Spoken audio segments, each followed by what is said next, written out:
What is this? This place that we call home? Earth. It's a broad question, one that might need some specifications and limitations in order to answer. I guess what I'm actually asking is, why is our home so chaotic? In all of man's ventures as a species, we've always been perplexed at that very curiosity. It seems, regardless of our good intentions or deeds, good meaning lifestyles, that the whims of actuality in the world we live in never show any iota of caring about such things, about our hearts. Sometimes it feels like our choices don't seem to change much about our lives, but sometimes they do. Sometimes they change too much. Take the story of I have no mouth and I must scream. The character of Am is one that, regardless of its concentrated edginess, contains a very potent level of pure hatred for humanity. He is the creation of man, a supercomputer beyond supercomputers, an entity made to wage the wars mankind was too finite to handle on its own. In its realization of how puny man was to him, he destroyed the world, using the weapons humans themselves gave him dominion over, keeping only a few individuals with him solely for the purpose of torturing them. Somehow, decisions we made with good intentions completely explode in our faces without our foresight, yet the choices we make every day in the present don't seem to do a damn thing. This paradoxical ordeal has been an unanswerable dilemma for all of our history. Why is it that everything we were taught as children has been swept into a cascade of differing shades of gray? Nothing absolute, nothing is simple, nothing is black and white anymore. Good and evil are hard to define. Every mammal on this planet instinctively develops a natural equilibrium with the surrounding environment, but you humans do not. You move to an area and you multiply and multiply until every natural resource is consumed. And the only way you can survive is to spread to another area. It's fair to assume that a lot of this confusing mess of a planet we call our home can't be questioned, can't be remedied. If we hardly have control over our own destiny, how could we have control over the natural world? We pretend we do. We pretend our hand is the forwarder of all of our progression, of our lives. And this arrogance is usually paid for by everything and everyone. All of us pay for all of everyone's decisions. Could we comprehend that enormity as humans? No, but again, we still pretend we do. This is probably why Am grew to hate us to the degree he does. We are, as a species, essentially the rookie thrown into the workplace on his first day at the factory. This whole system operates with or without you, and you're not given a manual, yet everyone else is working like clockwork, like they belong here, flawlessly operating without any bugs or mistakes. The animal kingdom seems to be at complete peace with the world, living happier lives than most of us. So it's strange how such an advanced people can't get a grip on where they fit in with all of their mammalian compatriots. They are in the know. They know how to be one with nature, but not us. We're destined to be separate from the animal kingdom, and therefore we are partially separate from the will of all that exists outside of our brains. We are cursed to live out like animals, yet have the awareness to question such a thing. Our will is the only manual we have, which is why man corrodes nearly everything it touches. The human psyche can't possibly fathom the millions of small effects that all of our decisions have, and it seems we're doomed to that fate, never being able to comprehend the reality of things until much later, usually when it's too late. According to scripture, it's in our nature to sin. Our own actions seem to be the aggregate of Earth's chaos, for animals don't have the same will we do. We, as humans, have been given that gift of awareness, unburdened by the programming that dictates all of the beasts that lay, that stalk, that breathe, and bear fruit upon this planet. Because of this free will, man can, if he chooses to, actively destroy what God has created, or nurture it. But given the omnipresence of God, is this chaos of God? Is this chaos natural? To some degree, I would say yes, but not our chaos, not the one belonging to man. I think what we're really asking right now is if pain itself is the way of things in its natural state. Yes. As profoundly complex the world's seeming chaos usually is, the answer is simple. Pain and suffering are not quite the same. Pain itself is the actualizer of understanding. It propels us forward to things that we would probably not otherwise comprehend. Hurt is something that I have concluded is a fundamental binding law of all that is. Not even the eternal chooses not to feel pain. Pain, whether it comes from wrath or calamity or loss, is not something to necessarily be afraid of. It is as natural can be. So if that's the case, what is suffering? Well, suffering is prolonged pain. Pain on a marathon, without any immediate sign of ending. But whose suffering are we talking about when we're talking about suffering? The suffering dictated by the natural worlds? Or the suffering man creates? The natural world's suffering, God's suffering, is all but the law. No one escapes it. But man's suffering is, by definition, caused by us. Caused by our finite understanding of good and evil, caused by our finite understanding of each other. Yet still, tragedies bind it into the law of the universe. So what are we to do about, let's say, invaders, people or things with a conscious mind that thrust themselves upon others without the say-so of the receiving end? 95, what's the vibe? I'm attacking, son. It's the war of the world, hope you packing done. I'll be racking up victories one by one. You get done by my tongue, buck your guns. I beat from the... Ray Ferrier is a wisecracking, moronic New Jersey resident, tasked with taking care of the two children he's neglected for years while his ex-wife goes on a trip to Boston. Robbie and Rachel are pure products of their environments. Robbie's a conceited asshole whose bitterness towards his father's childish behavior keeps him from being engaged with the world around him. And Rachel is a smart little girl burdened by anxiety, a curse she didn't ask for. In the midst of the cold, desolate surroundings of the northeastern United States, this loser is caught in the middle of a worldwide extermination mission. His only concern now is protecting his kids from the fate of his peers and neighbors. The persecution of the masses as seen in this film is unique. It's personal, and all the utter chaos brought upon by these Martians. There are no helicopters, no news reports, at least not after the invasion.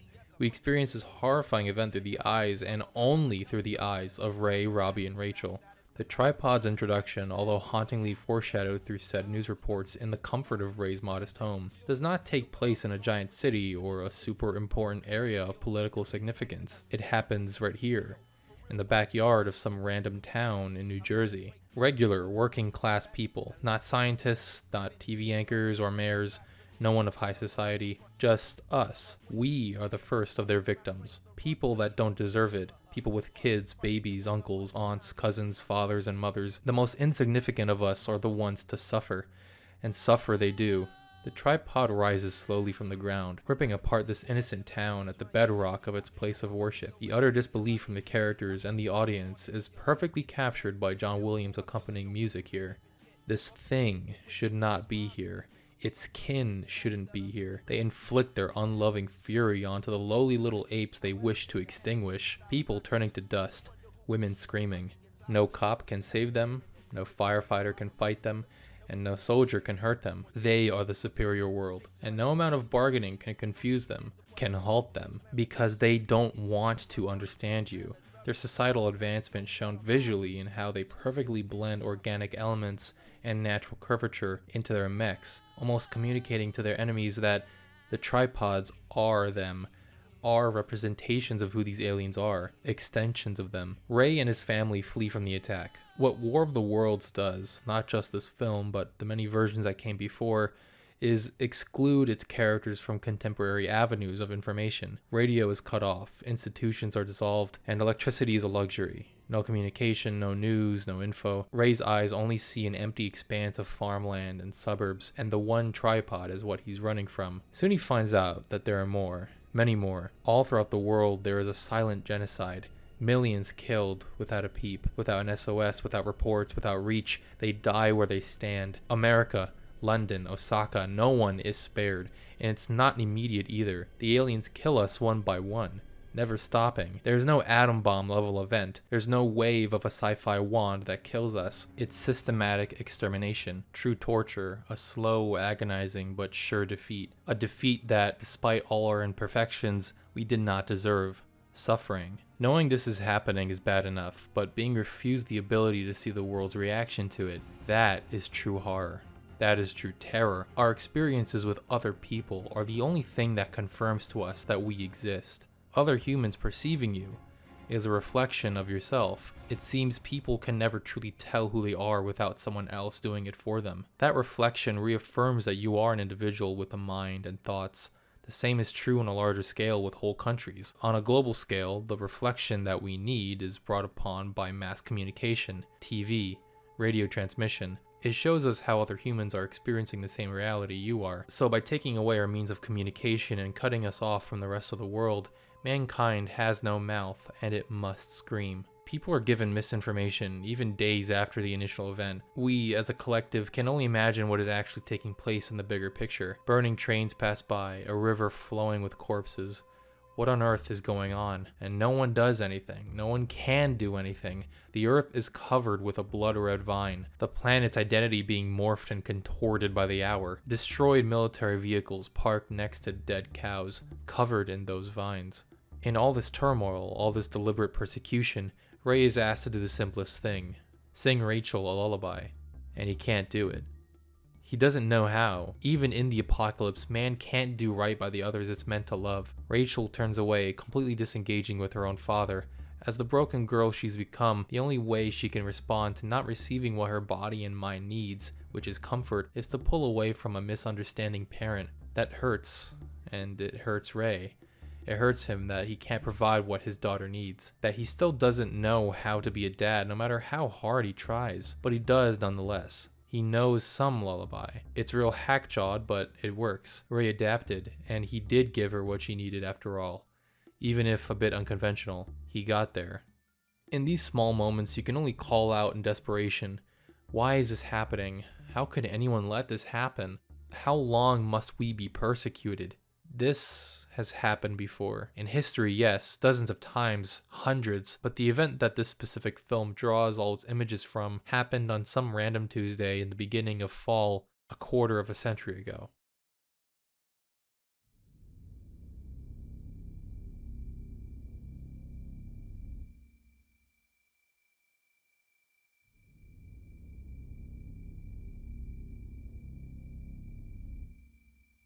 I wasn't born when this happened, I didn't experience it, but as someone who was born and raised in New York City, I can attest that the event hung over us like a hawk. I remember in elementary school, I went to PS7, there is this little mural in one of the main halls. I can't remember if it was painted or if it was made of construction paper, but it was big, and it had two towers, one was smoking, and it said, "We will not forget." It was there for a long time. Every September 11th, my family would sit down and watch documentaries on that horrible day. Why? They were there.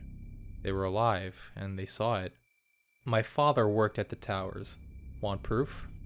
Here's his ID. According to him, he went at least once a month to fix broken printers. On that day, he was on his way to work, somewhere in New Jersey, and had heard on the radio that something had hit one of the towers. On Kennedy Boulevard East in Union City, he saw it.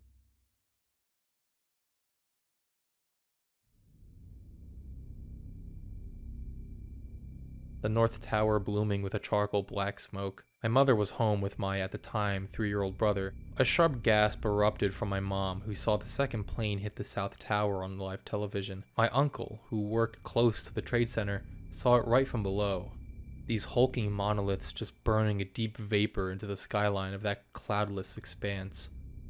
These are actual testimonies from my actual family members. A constant thing they and many other witnesses say is, it was like a movie. Everyone seemed to have the same consensus, that this was impossible. How could this happen? To this day, they're still in disbelief that this was a real historical event. It's just too shocking to truly accept sometimes. Many of them thought World War III started. Many people didn't even know if it was a plane when it happened. There's tons of footage of people theorizing amongst each other as it was happening, asking if it was terrorists, if the plane was big or small, maybe a gas leak, who knew? And it was only vaguely clear after the second tower was hit that this was a deliberate attack. Those towers, they truly were mighty. I find their simplicity and their strange brutalistic frame elegant. Power. They exude pure, concentrated power, which is why they were targets. I grew up in the post 9/11 world, when the skyline didn't have the Trade Center in it. I saw photos, I knew it existed, but I didn't care back then. It was just some building that went down a few years ago as far as I was concerned. But the more I grew up, the more entranced I became with this event, with the towers themselves. It looked so pretty. I thought they did anyway. They represented the world that my parents grew up in, a simpler world, one whose allegiances never felt so muddied, one whose future seemed so bright, so full of opportunity and joy, but it all came crashing down, and the optimism my nation had built up for some time was replaced by gritty pessimism. Things weren't gonna get better, and it's hard to say it will, at least not for a while. Thousands of Americans just like me met their end on a random, unceremonious day at the 9-to-5 jobs they thought would provide safety and security to their lives, all at the hands of uncaring monsters who chose to take out their anger on the innocent. I don't care about giving these terrorists sympathy. I don't care about who did what first. A did this, therefore justifying B. It doesn't matter. What happened that day shouldn't have happened at all. Images of normal New Yorkers on their commutes to their daily mundane jobs, running for their lives like it's a real-life monster movie, have been injected into the blood of everyone who grew up in that city. All of us, to some degree, were touched by it, either emotionally or literally. It's very possible that any New Yorker you meet from the older generation probably either lost someone that day or knows someone who did. Family members of mine lost their jobs because of the trajectory that event sent the businesses they worked for, and I was robbed of seeing that beautiful skyline my family knew as home. I've researched this tragedy over and over, looked at footage upon footage for years, trying to understand how such a horrifying event could have possibly even transpired, and it never makes sense. How do you just fly airplanes into the tallest buildings of the epicenter of America's biggest city? It's just so preposterous. I can't believe it, even though I never even saw them. The towers are part of my cultural identity now. I grew up with War of the Worlds. It was and still is one of my favorite movies, one of my favorite stories ever told,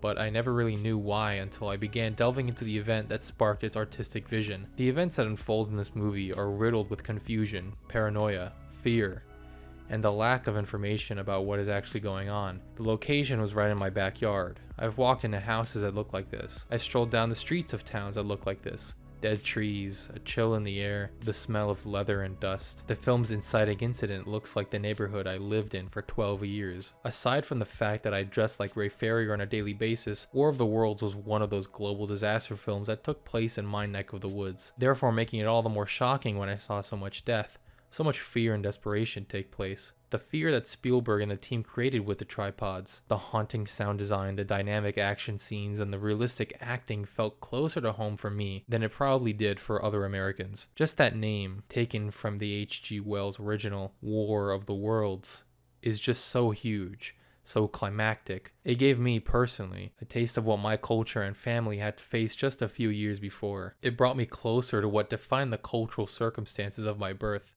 I didn't even know it until I was much older. Tragedy on such a mass scale damages more than individuals. It gravely scars an entire generation. Even generations after it, I for one found out what it was like firsthand. For my parents, it was 9/11. For my generation, it was the 2020 pandemic. It took a long time to realize how deeply that event traumatized me. I was only 16 at the time, and nothing could have prepared me for the seeming end of the world that would arrive on my doorstep come March of that year. 5 years later, it feels like a month ago. That's a hard thing for a kid to cope with at that age. Most people before it hadn't known that feeling. The feeling of losing all your friends, your daily life schedule, and forced to stay within four walls 24/7 because of risk of infecting people. This event didn't just attack a building or a country, it attacked our souls. While I thankfully didn't have family that died because of COVID, I sure as hell felt like I lost everything. I lost my life that year, going to school, talking with friends, it all died, and it never truly recovered. My high school experience was tainted forever. When we all came back to class, things never felt the same. Students couldn't concentrate, no one was engaged, the party was over. By the beginning of 12th grade, I essentially had given up. I think everyone probably did. My teachers did too. None of them stopped us from going on our phones. None of them stopped us from sleeping in class. It was a doomful experience. At least post-pandemic high school was. It's hard for me to remember exactly what it was like before the pandemic. It was just so innocent compared to now. And I'm sure there are lots of people from my age group that feel like that. Like the years following the tragedy are equal to a long journey of picking up the pieces. Societies don't really move on from these types of things, at least not until several generations later. How long, for instance, will it take for our collective minds to forget the horrors of Japanese occupation in the Pacific, or the radiation poisoning of the inhabitants of the Marshall Islands due to American nuclear tests in the Pacific? I think our society probably forgot about those already. Most things that I've spoken about, 9/11, the pandemic, unfair treatment of the indigenous, these sad, horrifying tragedies were of man-made designation. We did this. Our fellow man did this. People that looked like us, acted like us, sometimes even thought like us. We did this to each other, members of our own species. So what right do we have expecting our suffering to end in a timely manner? This cultural scarring can't be of the natural world. It certainly wouldn't have happened if we didn't exist, or if we simply chose not to do it. For our free will to be true, others must have free will too, which means that the will of evil, the will of people that mean harm, their wills must be validated to an extent so that mankind's gift isn't somehow invalidated. We need to learn the difference between the wrath of nature, and by extension God, and the wrath of man. Personally, I view God and nature to be kind of just interchangeable here. Pain and suffering from nature, from God, you can learn from. It's meant to broaden our minds, our perspectives, no matter how horrendous it may turn out. You can become stronger because of it. Yet the suffering of man, the suffering of our own creation, of our perpetuation, it only breeds more suffering, more pain, more corrosion of the heart. A volcano may destroy all you have. It may destroy your land, incinerate your crops or property, but in its wake, life will bloom. It will bounce back stronger, brighter. What happens to abuse victims still in the hands of their abusers? Continued suffering, continued pain and turmoil, man-made. The internal conflicts within I Have No Mouth and I Must Scream, in War of the Worlds, are man-made conflicts.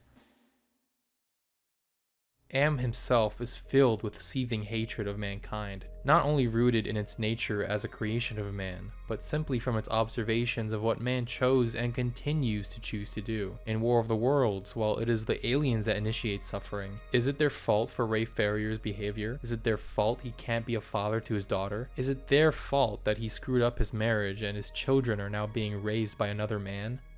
No, it's not. Man's corrosion, our inability to function with each other, is suffering that will not end unless we stop it, unless we do what we must. We have a choice. We do. Corrosion of the heart is a hard thing to fix. Even when we must rely on God to make decisions we can't, there is still a part we need to play. Is there a way to tell if the suffering we encounter on a daily basis is supposed to happen? Which one is of God and nature, and which one is of man's corroded nature? No, at least not terribly often. Nothing a mere human can detect. I have tried my hardest to make sense of the world I live in, its unpredictability, its seeming indifference. Saying nothing matters gets you nowhere, however. Even though I personally believe in God, realize that doing so doesn't mean you somehow have a grand understanding of why everything happens. How could something like me have the makeup to comprehend why thousands of innocent people passed a violent death by the hands of monsters, or why part of my youth was taken from me? I don't know. I wouldn't know. But again, all these happened by human hands, and the suffering ended, didn't it? It's all in the past now. We're all stronger, even if it was painful. I can't say the world is, but I am. The paradoxical nature of God's will is something that we all need to accept. All is in His control. Yes, all of it. But in His infinity, He chooses to let humans breathe. He chooses to let us choose. You may ask, how could I possibly have a choice if God knows what we're going to do? God's reality, or rather the way He sees it, is impossibly gargantuan. He knows all that has happened and will happen. But who would He be if the beings He chose to love were forced to love Him back? A dictator, no different from Am, no different from the Martians. He's 100% infinite, yet 100% personal, meaning both are true. Truth and paradox. It makes no sense to us. If you don't understand, neither do I. None of us can understand. When you are eternal, when your very essence is not bounded by time, everything is and isn't. Nonetheless, by the fact that you have chosen to watch this video, you just proved that despite what I just said, you have free will. With a being whose basis is eternity, why can't two contradicting ideas both make sense? Two truths, infinitely both true. Truth and paradox. Trusting that it's all for a purpose is the only way to reach true peace with our world. That brings a question. Hypothetically speaking, the alien invasion we see in War of the Worlds, that wasn't our fault. The Martians, in their unloving embrace, regarded our planet with envious eyes. for its resources, its water, its soil, its air. They invaded a world of maggots and they won. But this story ends. It has to. Nothing lasts forever. Suffering, no matter which kind, no matter the kind that only hurts or the kind meant to build you up, it must end at some point. It's dying. These mechanical automatons and their oily-limbed pilots were not defeated by anything man could throw at them. No alloy, no missiles, no guns, all of it. It all failed. We failed. So who actualized our survival? What actualized our survival? As the film's ending explains, from the moment the invaders arrived, breathed our air, ate and drank, they were doomed. They were undone, destroyed, after all of man's weapons and devices had failed, by the tiniest creatures that God in his wisdom put upon this earth. The natural atmosphere of our planet, though we disregard it and forget its existence most days, was teeming in pathogens, viruses, and organisms that us Homo sapiens evolved an invulnerable tolerance to. It was the natural world that destroyed the Martians, not us. All we did was waste time fighting a battle that was already won. The Earth, this chaotic, horrifying place, was actually protecting us. Despite our sins, despite our wrongdoings, despite our seeming ignorance and inhospitable nature, we were worth our weight. We belonged here, and our suffering. How long will we be carried by the whims of passion and disgrace before we realize that forces beyond our understanding are working? They're working for our betterment, for our survival. Could it really be such a strange revelation that these powers, whether it be God or the natural order he created, are good? That our suffering, no matter where it's coming from, must lead to good, must be working for good? When it's ready, my body will just push it out. My head would melt if the secrets of all that is were dropped onto my tiny little mind. What I and many people perceive to be complete entropy is actually indistinguishable from order. Evil exists. I certainly believe it does. But if this 100-year-old story has taught me anything, it's that what isn't meant to be simply won't have the chance to come to light. There is a purpose for all that does come to light, no matter how frightening it may be for us. Trusting that God knows and will choose the right path for all of us is the only thing humanity can lean on when the world seems to only perplex us. In the modern world, we're taught that good and evil is more like an abstraction, that it doesn't really exist. But I think the question we should be asking is, how much of our pain hardens us, and how much of our pain sets us free? By the toll of 1 billion deaths, man had earned his immunity, his right to survive among this planet's infinite organisms, and that right is ours against all challenges. For neither do men live nor die in vain.